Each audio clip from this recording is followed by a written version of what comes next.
Hello world, welcome to Kofu. It's the smallest town in Tottori, which is the least populated prefecture in Japan. Population 2,500. And really, it's no different than other rural areas across Japan. Decades ago, the population peaked and has been on a slow decline ever since. The point of filming in Kofu was to try and get a sense for what living in a small Japanese town is like. As such, I spent a week staying in Kofu talking with locals, from the mayor, to students, to delivery drivers, to the non-profit that deals with abandoned homes. As usual, my part-time producer and full-time sister-in-law Ako joined me for the trip. The goal of Ako and I was to try and talk to as many locals as possible. While driving around Kofu, I scanned the area for potential victims, interviewees, and I spotted a lady working in her gardens. So I parked the car on the side of the road and Ako went to work. なんかお話いいですか？ちょっと撮らせて。ありがとうございます。ここでも生まれて、ここでも結婚もして、子供たちを育っていったけど。そうですか。だいぶ変わりました？変わりましたのはね、変わったのはね、人口減。ここだって何軒もあったんだけど、全部空き家で亡くなられたり、それから町の方に。ね、出られたりとか家だってねおじいちゃんおばあちゃんかまたその上のおじいちゃんおばあちゃんとかいてもう10人ぐらいで生活ねしてたからみんな役割分担しながら喧嘩もしながらしていたんだけど今はもうねほとんど独居とか子供がいてもここから米子の方とか通勤するのが大変だから後継ぎさんとかがみんな下の方に。うちの子もそうだけど家建ったりして、そんな時代。Okay, so this would be a good time to explain where Kofu is located in relation to Yonago. Yonago is a 30-minute driving commute from Kofu. If you were paying attention at the start of the video, you'd know that Kofu has a population of 2,500. This is tiny in comparison to Yonago with 145,000. This is why many workers and high school students commute to Yonago on a daily basis. 取ります畑。いいですか？いいですよ。じゃあもう家庭菜園って感じですか？家で食べる分だけ。でもすごく敷地が大きいから。そうそう。だから草取りも大変。マロンちゃん。マロンちゃんがいる。かわいい。かわいい。ここでこっちの方はトマト。で向こうが今花が咲いてるけどじゃがいも子供たちとか親戚に送ったりとか草刈りこれから行こうと思ってるんだけどずっと上の方に機械で、それ終わったらちょっと買い物に行こうかなと思ってここから10キロちょっと10キロ以上離れてるねそのスーパーまで。それは車。はい。By car is the primary way adults travel around Kofu. And let me give you a brief tour of the map to show you where everything is. The dominant presence across the landscape is Mount Daisen. Although technically it's not in Kofu, but whatever. As the summit gets lower each year, erosion progresses and the collapsed stones and rocks flow down. So these channels were built to direct them down as safely as possible. Over here's the small ski hill, with the big hotel and onsen. Then we have the Tottori water factory. And this is the first of two dams. This one for farming purposes, and the second one is for power generation. All throughout Kofu you'll find rice terraces and little clusters of homes. And over here is the town center with the train station. Down the road this way you'll find the grades 6 to 9 portion of the school and the city hall. And up the road this way is the grades 1 to 5 portion of the school, and then the interchange to the highway with a roadside station and some new developments. And where we're filming right now is right over here. なんかこの辺は困ることに高齢になったら車もやめたいと思っても車がなかったらもう足だからバスがね朝と晩あったってその思うように使えないでしょ乗れないでしょ、かといってタクシーいつもそんなね買い物のたびに使うわけもいかないし。ご高齢になって動けなくなったら皆さんどういうふうな生活をしてるんですか？だからもうその移動販売とか、しょうがないですよ。あれが一番ちっちゃいの今こっち来るの。なんかここで生まれたんじゃないかなと思うんですよ。They're a bit hard to see, but in the pond, under the protection of the net, there are koi fish. Parting ways, we headed back towards the town center and came across a post office that I can only assume is located in someone's home.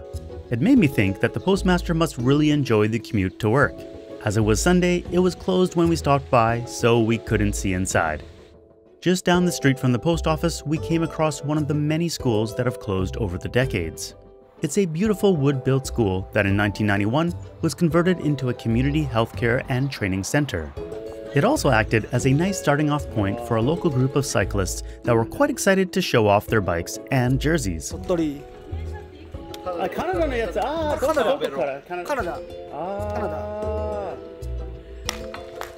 Since it was a lovely day, I told them I'd get a few shots of them from the drone as they set off on their climb to Mount Daisen.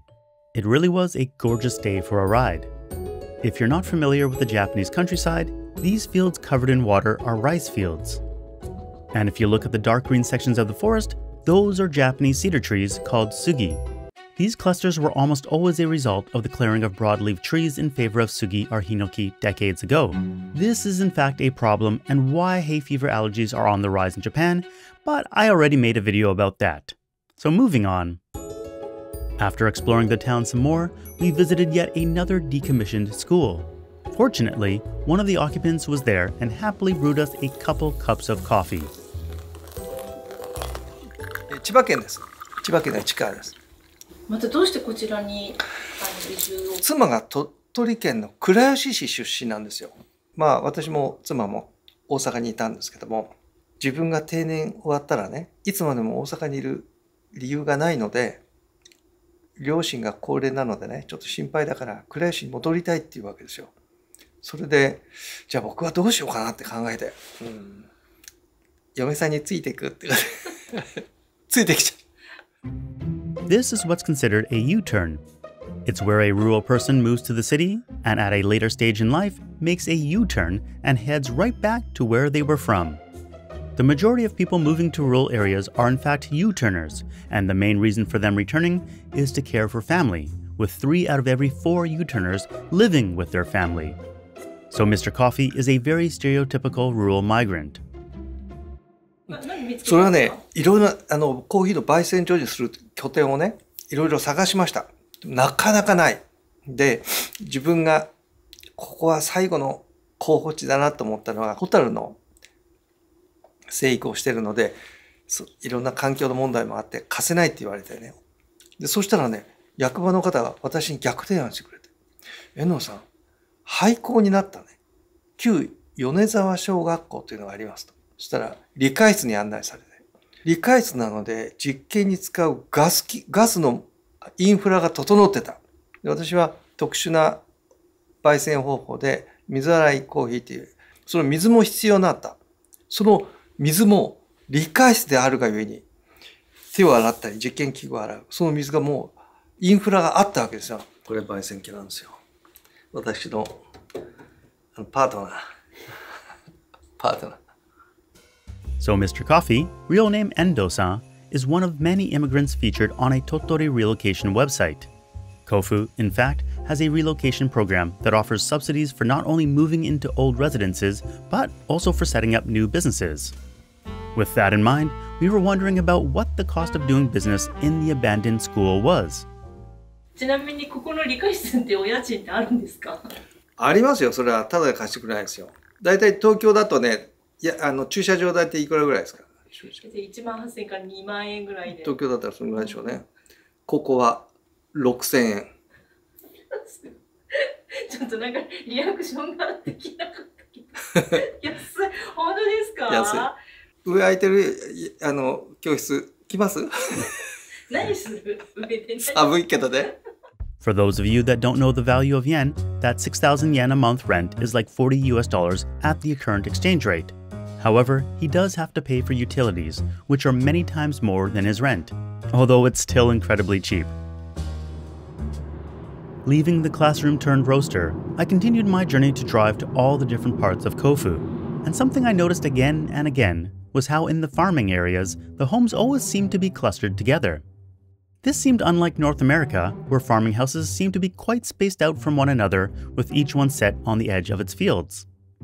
Whereas in Kofu, all the homes would be squished together, and then surrounding it, you'd find fields owned by those residents. I'm sure there are many pros and cons to this, but here is what I thought of. In the cluster system, there's less privacy for each individual household. Even though you're in a rural area, you have to worry about bothering your neighbor. The houses are still huge relative to a big city, but in comparison to rural North America, you're not alone on a massive plot. In the cluster system, you're close to your neighbors, which means it's easy to get together and support each other. But it can also mean that it's even harder to escape one another. And with the cluster system, it's easier to get services. For example, a bus can have a single stop in one of these clusters, and it would be accessible to the dozens or hundreds of households. Parks can also be within walking or biking distance. Utilities would be more efficient to supply to all the homes, as the distances wouldn't be so great. In terms of service, I can't really think of any cons. For me personally, for an everyday home, not a vacation home, I would rather live in a cluster of homes versus one that is far away from everyone. But what do you think? Despite the homes being clustered together, the reality is that the density of them isn't enough to warrant grocery stores in each cluster. 買い物とかってどこに行ってます？甲府町町に出る。移動販売が来るしね。He's talking about the very handy mobile grocery store. We met up with it at City Hall, where it was making a lunchtime stop for all the workers.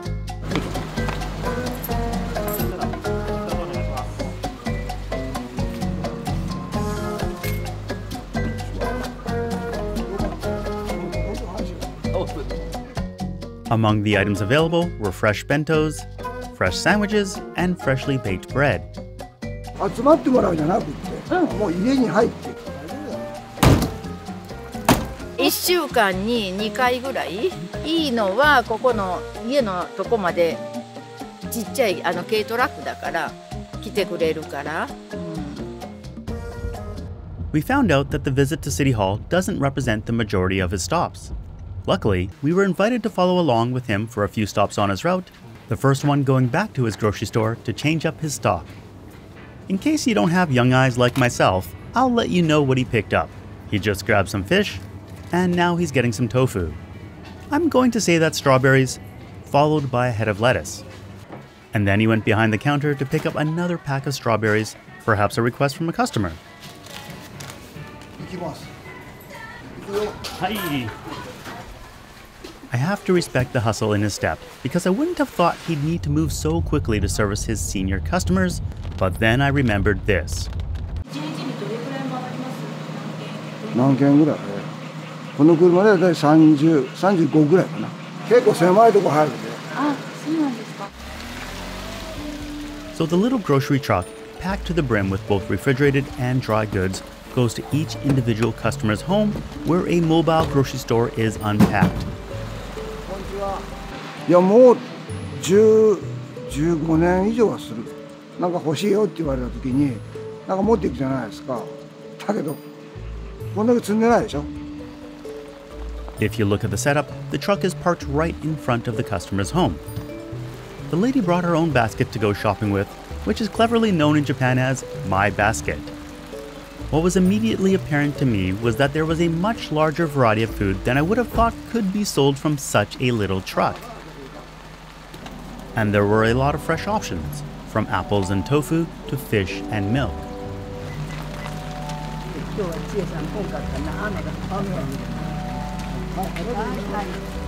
でもね、基本的にね、個人の家もあるんだけん、そんなに買わないよ。だって一人暮らしだから、ほぼ。年齢はもう75から上、80代は多いのかもしれないね。1000円ね、多くて2000円ぐらいかな。この人これ好きだなとかってあるやん、やっぱり。こんなん持ってる。じゃあもう皆さんの顔も分かってるし、そうそう。好みとか分かる分かる。それがなかったらね、つながっていかないでしょ。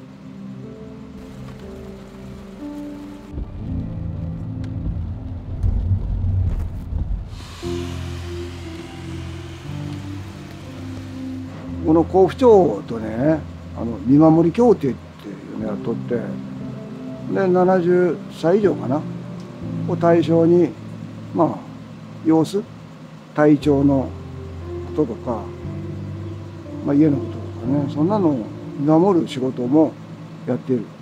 ないものを持ってきてくれっていうのは当たり前。例えばね、ほら蛍光灯が切れたとか、それ買ってきてとか、つけなくちゃいけない。買い越しね、交換したりとか、当たり前。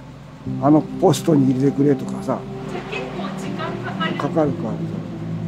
とあとはその運転手さんが見守りも兼ねてるから、今日はおばあちゃんが出てこない、どうしたんだろうと思って開けてみたら倒れてるとか、そういうこともあったりして、だからそういった見守りも活動のうち。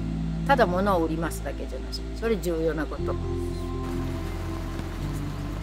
This customer brought a list with her that she handed off to the driver. On her list were sausages, tofu, and 恥ずかしい件で帰ってしまった。あ、そうだったんだ。すいません。and garbage bags, milk, chou à la crème, bananas, mayonnaise, and a hat? He really can fit a lot in there, can't he? 私らまだ動けるから車を運転していくんだけど、全くもう無理になったらね、そういう人が頼りよね。かといってネットなんかよしならんがんな。年取ったらできないしね。もうとっても早いペースで人がいなくなる。それで1年間にね、90人ぐらい亡くなるから、普通に人を呼び込まないと、よそからね、その若い人を帰らせるとか、新しいところから人を呼んでくるとかしないと、本当町がだんだんいなくなる、人がいなくなる。これは間違いない。手作りパンってもうお店に置いちゃいました。ああ、買いたかった。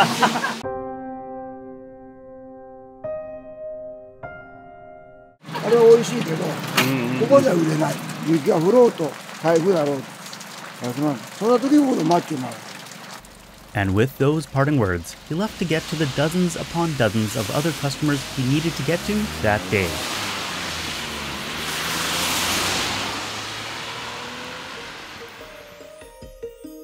Clearly on a different day with great weather, we went to the newly built town hall to visit with the mayor.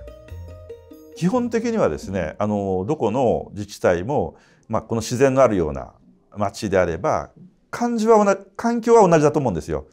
ただ甲府町がちょっと他よりこれはっていうところはですね、それはね、水なんです。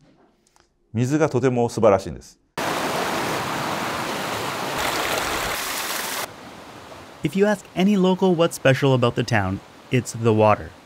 So in my imagination, the meltwaters from the muddy Mount Daisen would flow down and townspeople would drink it straight from the streams and rivers. Delicious. お水はあそこ今流れてましたよね。お水ちょろっと、あれは飲めるんですか？前は昔は飲めたけど、今水道があるけんね。この水は何の水ですか？これはもう有料塩素が入ってる。普通の水道水じゃない？水道水。水道水。だからね、この水、これ用水路なんだけど、これより他に清水っていうのが、湧き水がここのずっと下の方にも出てたんだけど、今もう止まっちゃって、昔は私らも夜間とかバケツ持って行って、夏は冷たいね、冬はあったかい、温度がだいぶ、そんなんで、飲んだりもしてました。本当に清水で。清水、はい、湧き水。そんな体験したことない。子供の時よ、私も今70ちょっと越したけど、子供の時の話。For those of you that have a good memory, you may have caught Ako's lie when she said she didn't experience spring water before, because she very much drank it in Shimabara, Nagasaki, as we investigated its koi-infested waterways. And we even saw locals filling up their pet bottles with it. Ako's lies aside, on a mountain road in Kofu, we did find what appeared to be fresh water spilling out of a pipe. I wanted to fill up my water bottle, but Ako didn't trust that it was safe for drinking. But what was definitely not safe was picking mountain vegetables, as this was private land. Anyway. これはサントリーさんという日本の中の大きな飲料メーカーさんが天然水を、作る工場を、立地されてるんですけども、これサントリーさんの工場があるのって日本の中に確か4カ所しかないんですよね。あとですね、ダムが2つあるんですよ。電気を作るためのダムと農業灌漑用のダムですね。畑に水を送るダム。甲府町の方にある又野川発電所に溜めた水を岡山県側の新庄村にあるダムに引き上げるんです。ポンプで上げて落とすんです。Yeah, so what he's describing is pumped storage hydropower. When there's extra solar capacity, they'll use it to pump the water up to a dam on the other side of the mountain. And when they need more energy, they'll generate it by sending it back down to the turbines. でちなみに120万キロワットなんですよ、これ、発電量が。だから原子力発電所1基分ぐらいの発電量があるのです、これは。So the hydroelectric dam and Suntory plant are the two big moneymakers for the city of Kofu. Now, if you travel around Kofu, which is quite a big area, and throw the drone up in the air, you'll notice rice field after rice field after rice field. When I filmed this at the end of May, they were just starting to plant the seedlings. I can only imagine how lovely the landscape would look as it grows to a sea of green, and then later on transform into waves of golden rice. So I asked if rice farming was a major source of income in the area. 専業でやるっていうのはですね、農業だけで食べていくのっていうのは本当に難しい。それだけ儲からないわけで、今米の値段がかなり下がっているので、なかなかそれだけでは食べていけないので、やっぱりもう一つ仕事を持ちながら農業をやっておられます。で、米作りの場合はあまり手間がかからないので、そういった仕事をやりながら米作りができるというような形になっています。で、仕事の先はですね、例えば役場で働いている人もいますし、町内に水の工場、ミネラルウォーターを作っている工場もありますので、そちらで働いている方もありますし、さっきも言いましたけど、米子に行かれている方もありますし、そんな感じで近場で働きながら米を作っていると、そんな感じです。私感心したのは、役場に勤めながら自分が代々受け継いできた田んぼとかを一生懸命ちゃんとやってる。土日になると田んぼとかしたり、もう一番忙しい時とかはちょっと田んぼなんで休みますみたいな、それで田んぼがまだやれてるんだっていうふうにすごい思いました。Speaking of existing, I found walking through the different clusters that a community center exists in each one. And the mayor said there were 40 of them. So I wanted to know why there were so many community centers. 結構ね、ダム、お金が結構町に入ってきたんですよね。固定資産税という、税金とかですね、いろいろあと協力金とかですね、それぞれの集落にそういったちょっと建物を作って、そこでそこの集落の人たちが集まってお話をしたりとか、あるいはそこでいろんな、例えば敬老会をやったりとか、新年会やったりとかみたいなことの楽しむ場所を作られた。The previous town hall was 62 years old and had not been earthquake-proofed, so in 2020 it was rebuilt. On top of being used for administration, it will also act as a disaster prevention center. The new building is supposed to reduce expenses and maintenance costs. But how was it funded? 新しい施設については、例えばこの庁舎ですよね。これの資金調達は、自主財源、自分のところのお金と、それと国の方からですね、2割ぐらい補助というかそういうものが出ますし、あとはね借金です。庁舎はね普通は補助金とかないんですけど、最近日本でいっぱい地震が起きてですね、そういう庁舎が壊れたりするところもあったりするので、そういう補助金を総務省というところが出してくれるようになりました。Something that was hard not to notice was the new school across the river from the new town hall. Because of the declining population, it didn't make sense to have schools scattered all over town. So they merged schools and then merged again until the final format of a single school from grades 1 to 9. Although, just to confuse things, while the school is under a single principal, the students are located in two buildings. This newly built one that serves grades 6 to 9, and the older one down the road that serves grades 1 through 5. Now, we previously showed a couple of the former schools, one that houses a coffee roaster and the other a community health center. But we haven't shown you the one that has a BMX park in the former gymnasium. That's because on the day we went over, they weren't open.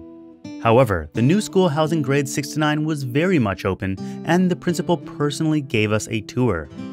For privacy purposes, we filmed once school was over, But trust me, they do have students. どうぞ。体育館的な感じでも集会する場所降りてきてでここで映し出して上、ああ。プロジェクター匂いがいいよね。木のさ、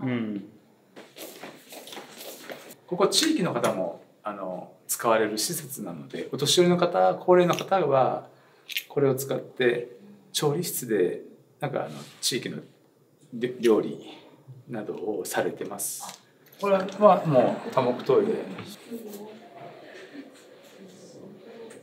カナダにはあるんだろうか。技術室です。技術。中学校で多分ないかも。これはね、机が工夫されてて、これ広いんですよ。こうやってこんなことができちゃう。これ当たり前のようでなかなかないです。小さな町でありながら、どこにも負けない教育環境を作ってくださってる。理科室。すごい。これじゃない。これなんかほらなんか映画でなんかよくあるようななんか。そうなんとかお家ですか。そう。そ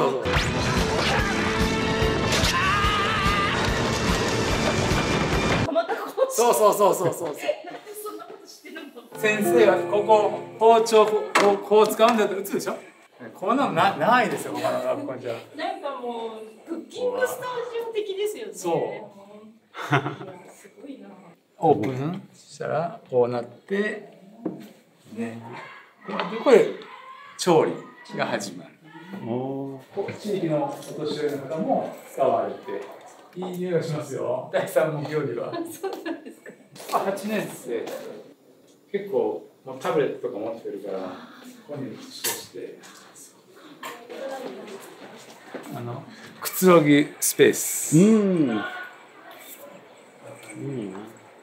はい、スタート。難しい。子供たちは34秒っていうの最短ね。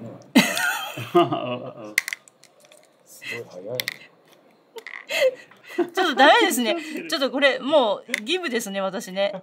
ちょっとギブいいもういい最後までいけないよ。いけないよみるちゃんちょっとやめて。もうちょっと止めてもうはい。すいませんでした。なかなか大変なのよこれ。Not being able to finish the challenge in 34 seconds, we were kicked out. Now, knowing that some parts of town are 10 kilometers or 6 miles away from where the school is located, we went to see how students got to school every day.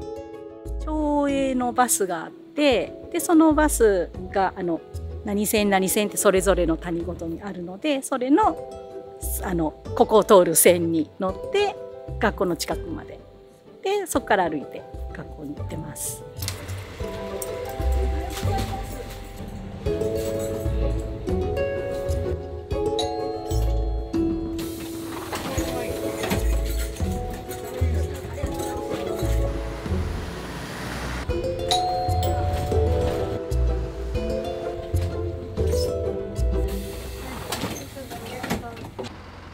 その朝のと晩はその子どもたちやおばあさんおじいさんが通院されたりっていうのをバス便で送ってます。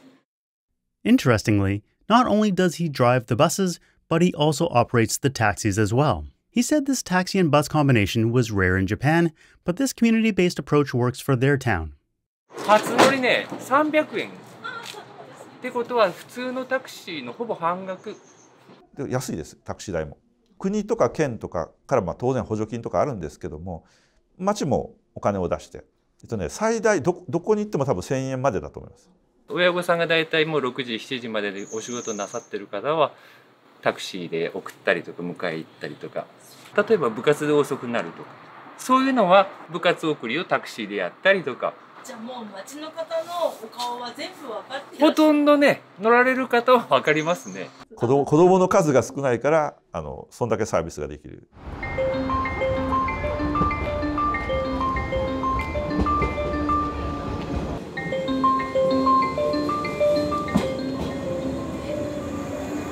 While the taxi and bus system works for students in the lower grades, when it comes to high school, the transportation of choice is by train.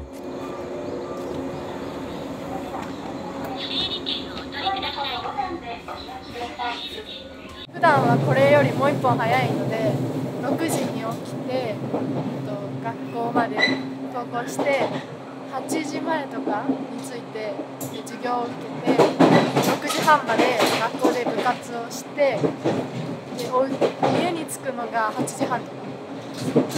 朝はまだ乗り遅れたことないんですけど、あと帰りも部活の友達とか先生とかが電車の時間を配慮して終わってくれるので。家からバスで通ってる子とかいる？家からおらん。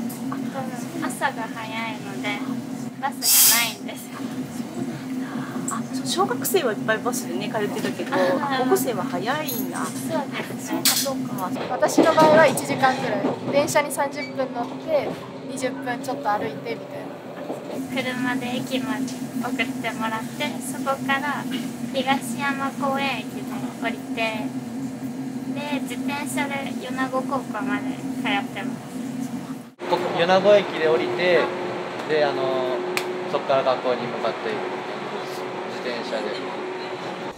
If you're living in rural North America, you may be wondering why some students don't drive to school. 高校は駐車場みたいなのはないかな。The legal age of getting an ordinary driver's license is 18, so most students wouldn't be able to drive a car to school even if there were parking spots. So commuting to high school is usually done by train, foot, and bike. And on the train, you'll mostly find high school students. Although I should mention that parents do give their children rides to the train station. Workers would usually commute to Yonago by car, especially since trains don't run frequently. So while there is a train station in Kofu, as there is in many small towns in Japan, trains aren't the primary means of transportation for those of driving age. Now, the train station is what I would consider the heart of the town. Looking out over the station is the remains of its castle. A bit lower down is where a Buddhist temple is found, and across from it, a Shinto shrine. You'll find many kinds of shops, businesses, and government buildings, like a police station, post office and bank, hairdresser, as well as a care home, fire station, and disaster relief center.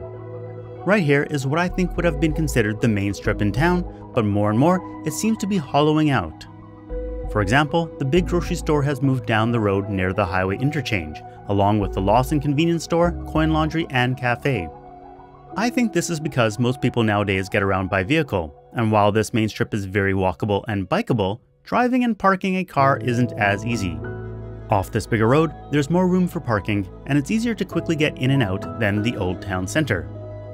There's also the roadside station that sells a lot of local products and produce, so I think that if anyone, local or not, wants to get fueled up on food or gas, this area by the interchange is the spot to go.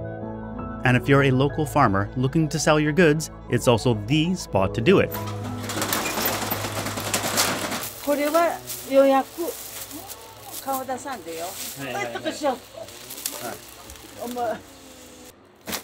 ろしくお願いします。おはようございます。ジャンボ持ってきた。白とよもぎで美味しいですよ。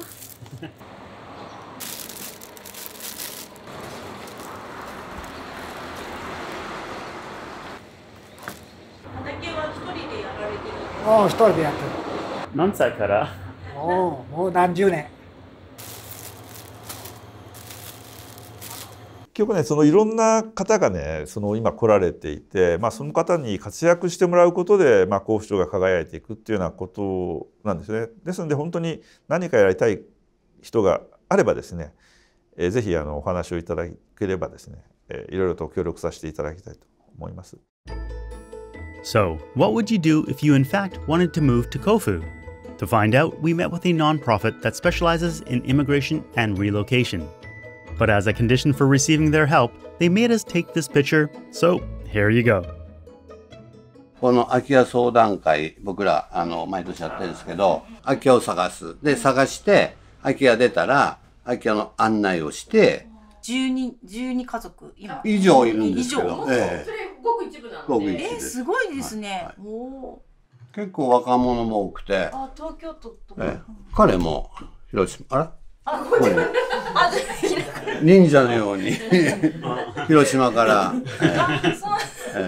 いや、すごい景色も綺麗なところだし、水もいいし、自炊してますけど、めちゃくちゃいいですよ。食べ物も美味しいし。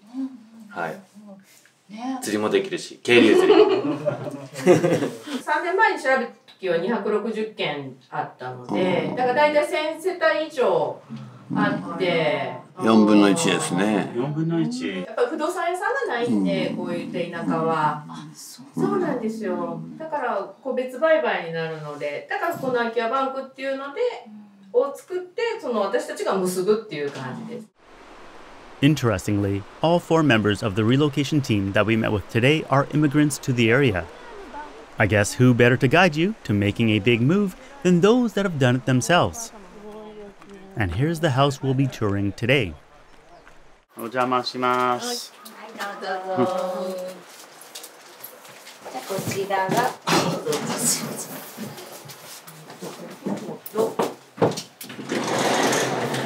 お風呂になります。昔の。すごく綺麗にしてくれて、物も片付けてくれたので、ここは本当にいい方です。本当物がいっぱいのとこもあるんですけど、そういった時はどうするんですか？片付けるんですか？入る人が決まってから片付けたり、入られる方が片付けたりもあるんですけど、一応課題処分のそういった40万の補助金っていうのがあるので、トイレです。トイレです。昔ながらの。そう。台所です。台所。While the fixtures were a few decades old, everything was nice and tidy, and the house even came with appliances. Typically, when you rent a place in Japan, you have to bring your own lights. Yes, your own lights, fridge, washing machine, and so on. So to have a lot of these little things already in place makes moving in a lot easier. So.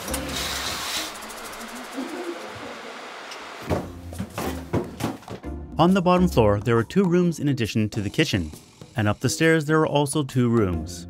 So this is what in Japan would be considered a 4K. 全然ここは安くて5000円から大体3万とか、本当に家主さんのいいねに、いいねというか、もうそんな感じなんで、入ってもらって使ってもらったら嬉しいわってことで、だって1万とかも多いですからね。いやまあちょっとちっちゃいというか全体的にちっちゃいような感じの家ですけども、上野さんがなんかもともと2万5千円で借りてたとこを交渉してもらって5千円で住めるようにしてもらいました。初めてここに住んだ方とか、やっぱり賃貸で先に住んでみて、1年内に賃貸で住んで、やっぱこの集落とも馴染めるわってことだったらもう購入で進んでもらったらいいと思うので、まずはちょっと賃貸から進まれた方がいいと思います。Fortunately, the relocation team has already arranged for this to be possible. While the owner wants to sell this particular house, year-long rentals in other homes can be done. And they've even set up a kind of temporary trial home right in town, where potential immigrants can rent a fully furnished home from 1 night or even up to 3 months. ここは3代前とかって聞いてたことがちょっとあったんで、100年以上経ってんのかなっていうふうに想像しますけど、お試し自宅っていうアイデアをもうなかったんで、甲府町は。でその当時結構移住者もですね来られる中で、ゲストハウスもないし、旅館さんもちょっと高いしっていうところでお願いしてリノベーションさせていただいたんですけど。First off, this house is big. On the ground floor, there's a massive entrance area plus 2 tatami rooms. Over in the kitchen that's recently been renovated, they even have an IH stove. You have your washing machine, laundry/hand wash sink, and bathing room. Of course, a toilet, complete with a washlet. There's an internal garden, but honestly, it's not much to look at. Up the stairs, we find another 3 rooms. One's a tatami, the other is used for drying clothes, and the last one is at the front of the house where I'm assuming most people would sleep. Through the front window, you can see that it's located on the main strip of town. For the first 3 nights, it's 2,000 yen a day, and then after that, it's 1,000 yen a day. So basically 30,000 yen a month, which is quite affordable. All in all, you can call it 4 rooms or 6 rooms, but however you slice it, I don't think you're going to have space problems for your temporary stay. Speaking with the NPO, they have similar setups in other towns around Tottori. So if you're serious about relocating, you can spend a few weeks in one town, a few weeks in another, and a few weeks in another one, figuring out which town is best for you. 甲府町だとこのシニアの割合っていうのは珍しいんですかね。30% いってるかなって感じ。日本全国でいくと、それからいくとかなり高いです。若い人が少なくなってるから平均年齢が上がるっていうそんな感じになってますんで、これはもう事実です。どんどん増えていくと思います。So we know that the town is aging and losing population, and we've seen that they have homes that are affordable and easy to do trial stays with. But we also wanted to know if they had any other programs to entice young families to the town.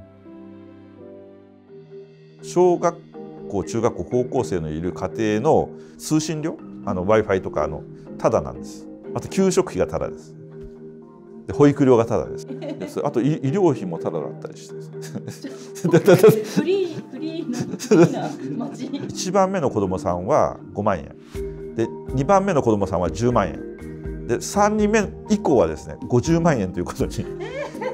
3月14日に、5番目と6番目の子供さんが生まれた家があって双子がそれがですねその4月以降だったら100万円もらえるところだったのに6万円しかAnd to be clear, through the national healthcare system, every new mother will be given 500,000 yen to offset the cost of giving birth.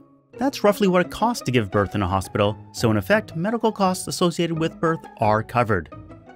So what the town of Kofu is offering per each extra child really is bonus money. And we didn't even talk about relocation subsidies, which many rural towns have. For example, if you meet the criteria, you can get money if you move from Tokyo in order to work in Tottori. Or you can get money to buy and renovate an empty home from the abandoned house bank. And I can't forget the free veggies. 家ですか？割とかけてないかな。かかってないどころか、もう中に入ったらタケノコとか野菜が置いてあって、これ誰みたいな。しかも玄関の前じゃなくて中に入ってるみたいな。その町の人たちがすごい優しいので。なんか家に帰ったおかずがあったりとかその野菜が置いてあったりとか鍵がかかってないですもんね。家に鍵はかかってないです。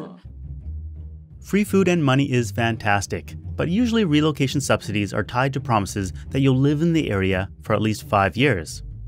In order to make the big move, uprooting their lives and committing to half a decade, people need to be able to make a living in town.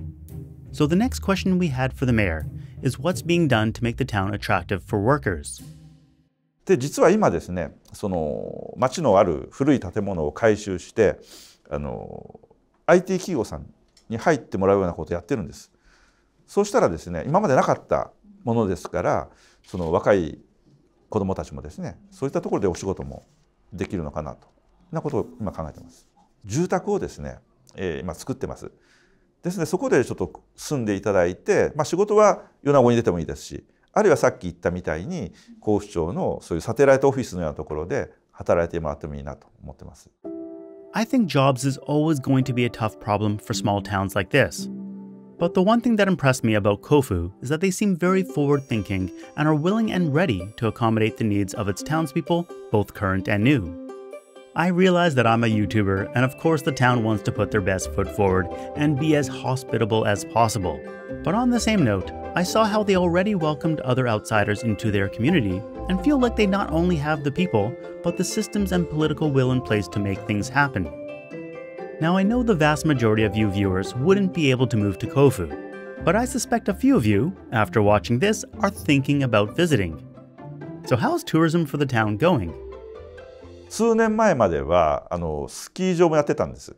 最近地球温暖化で雪があまり降らなくなったということと、やっぱりスキー人口自体がちょっと減っています。観光確かに難しいんです。見るところはいっぱいあるんですけど、お金を落とすところがない。And I'd fully agree.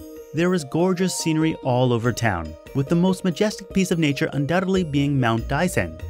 But all the scenery is free to see, and there's little to spend your money on in Kofu. However, I'm sure they'd be happy to see you visit nonetheless.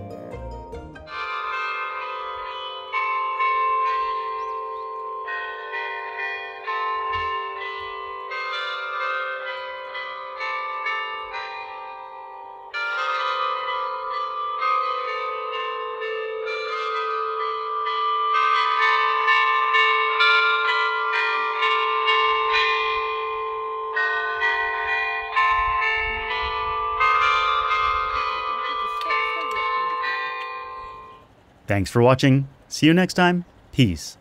What's a small town like where you're from?